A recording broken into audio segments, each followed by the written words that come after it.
बिल्कुल राड़ना सीधे हो देखो, ठीक है। और उसके बाद ये लेफ्ट साइड है और ये सारा पानी इसमें से निकल रहा है देखो। और ये भी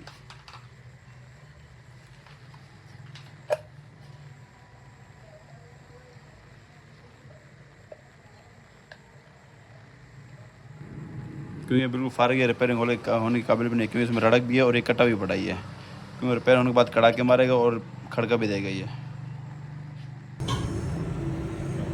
ये पुश फटा हुआ है और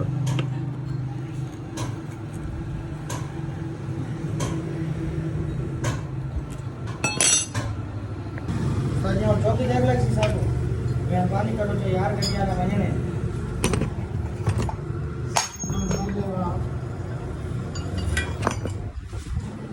छुड़ो मोटा निकल गया मैं ये आज देखे छोड़ ना यार देखो ये है